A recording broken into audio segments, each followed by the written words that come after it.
This is your guide to getting social and finding love in Montreal. Welcome to Solo in the City. I'm Cheryl Besner, the founder of Solo in the City, and today I'm pleased to welcome back, because she was my co-host in May, and she's coming back as a kind of birthday present to me, because it's next week, the founder as well of womenonthefence.com and Hadri, which is this incredible new item I'm going to tell you ladies about afterwards. So, Erica, welcome to the show, Erica Diamond. Thank you for having me. Thrilled to be here. So, okay, I'm going to touch on this right now because I'm going on vacation and I'm really excited about this because I like looking great on the beach and my hair sometimes is crazy. And you do have this new product out there that people can purchase and be stylish all the time and groomed. First of all, you always look great. Thank you very much. Beach or street, doesn't matter. And yes, it's actually an invention that, is UV and keeps your hair dry, and you can look stylish and glam at the beach and actually keep your hair protected while you're there. So ladies, if you're solo in the city and you're traveling, because this is what the show's all about today also. Well, kind of. It's long distance dating.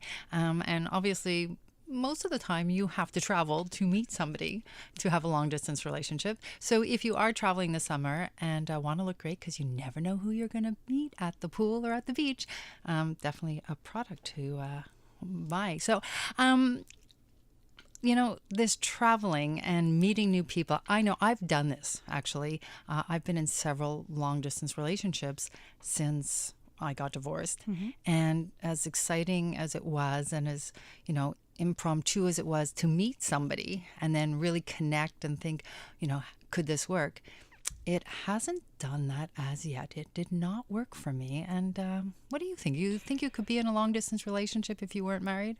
Oh my goodness. So I feel like I've said this before on your show, but I'm 41. I've been with my husband since I'm 19. I know. So the thought of another man in a long distance relationship couldn't be more foreign. But I have to say, I could see how it could work for a while at the beginning, as you're discovering each other. But then when you want to be together, I could see it being frustrating. And then I see it not kind of being a real picture of how a couple really is, because you really don't know someone until you live with them 24/7, until they're snoring on top of you and leaving their underwear in the bathroom floor. Well, if he's snoring, he's not on top of me. He's in another room, okay? That's for sure. That's about living apart together. That's a whole other show, okay? Actually, we did a show on living apart together. We had Aaron Rand on that show. Yeah. So, the thing about long-distance relationships is, on one level, it really does cultivate and the excitement. Yeah, that's what it cultivates. Absence makes the heart grow fonder, they say, right? Well, actually, statistics have shown that it does for men, mm-hmm. but not necessarily for women. Wow, interesting. Yeah, there's been a lot of studies on that. But anyway, this is what the show is going to be all about today, and it's going to be really exciting, and I'm looking forward to it because I have my points of view on it, and I'm very definite about mm-hmm. how I feel and when it works and when it doesn't, and for how long it works. It's all about the expiration date on a relationship, right? It doesn't seem like something that is feasible for very long term. Well, someone has to make a decision. I feel like someone has to get off the fence at a certain point. There you go. And make the decision. Are we doing this together, or are we, breaking apart? And actually, that's something that you kind of have to discuss at the very beginning, because otherwise you do go on and on and on. And then you find you're 2 years down the road and nobody's ready to move. So somebody has to be ready to move at the beginning. When you decide that you want to be in this exclusive relationship, you have to kind of talk that out. Anyway, we're going to talk a lot about that, but I do want to discuss a couple other things here. And one of the things that they were saying was, on a study I was reading about, was divorced men, when they become divorced, completely change their eating habits. Like 25% of men eat less fruits and less vegetables. You're shaking your head because you're laughing. I don't think my husband would put a fruit or vegetable in his mouth if we got divorced. He wouldn't eat salmon. He wouldn't eat his omega-3s. I could vouch for that in my relationship for sure. I keep him straight, I think. I keep him healthy. I try. Well, I think we all try to eat a little healthier, but they do say that women tend to kind of stay on track. But I did have this discussion actually last night over dinner with a woman, and her name is Tracy Satoff, and she happens to be a nutritionist. Yeah. And a very good trainer as well. And Tracy was saying that she works with a lot of couples and a lot of single men, a lot of single women.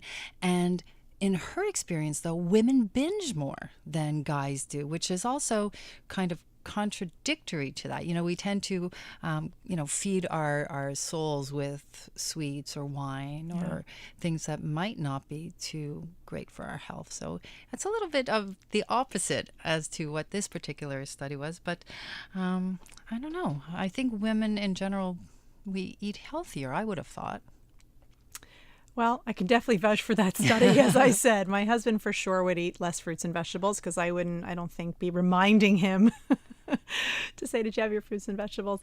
I wonder if that's the same for the younger generation, because I see a lot of the younger people in couples, the guys are eating healthier too. They're much more sure. So I wonder if it's also a little bit generational when it comes to who's getting divorced. If you're 25 or 28, 32, and you had been living on your own, you might have already had and established a good. I definitely see if it's a dark time for men or women, irrespective. I definitely can see patterns of, as Tracy said, binge eating or a little bit more wine or more, comfort food, to kind of as the wrong thing, the wrong choice to get through a difficult time. The wrong food choice. 100%. And then the other thing that I was reading about was there's been a study, and the majority of singles, it was saying between 40 and 59, 56% of men and 61% of women consider themselves like not really worried about contracting sexual diseases. And I found that actually shocking, like that they're just out there kind of doing whatever they want and not thinking about it. And I actually did a dating advice video for a couple different companies. And in it, it's very specific about detailing how to have safe sex and how even to date safe, actually. I was watching a documentary, I would say last year, they said that STDs are on the rise for men and women over 65. Well, that's a huge thing going on in the seniors' residences. Anyone who thinks that they're exempt at any age is very naive. It's anyway. Yeah, no, I know. And I'll leave safe sex to you, Cheryl. You're the expert, but you really, have to be careful at any age. 100%. Actually, if you want, you can see those videos at 365 Days to Find Love, which was my original blog, and those videos are available there and as well on Solo in the City. And why I'm saying that, actually, I just want to remind people, if you're listening to the show and if you miss any part of it, you can always go back. You can hear us on iTunes, on SoundCloud. You can even see what's going on in the studio and see Erica's beautiful face and all our guests, because we are on YouTube as well. So you can follow us on any of those applications and websites. So lots of fun. So going back to today's topic, myself, I've been there, and I've had a long distance relationship with somebody in New York. I even contemplated at one time, I was in a relationship with somebody in Europe, and I had this fantasy, it was a very romantic fantasy. I always thought of living in Italy one day in my life, and said, okay, how could it work? And maybe I could start going 1 week a month there and then eventually move there. And then reality sets in. Mm-hmm. And the other part of the reality is that eventually there's going to be a 6-hour time difference between me and my children. And if it's hard for me to contact the person that I'm in a relationship with, I'm going to have the same thing with my kids down the road. Wow. Yeah. So there's a lot to consider. Anyway, so we're going to talk all about this, because coming up next, he was in Moscow, she was in Montreal. We're talking about Heidi Hollinger, the acclaimed photographer, and she's going to be joining us to talk about long-distance relationships and how it worked or didn't for her. You're listening to Solo in the City on CJAD 800.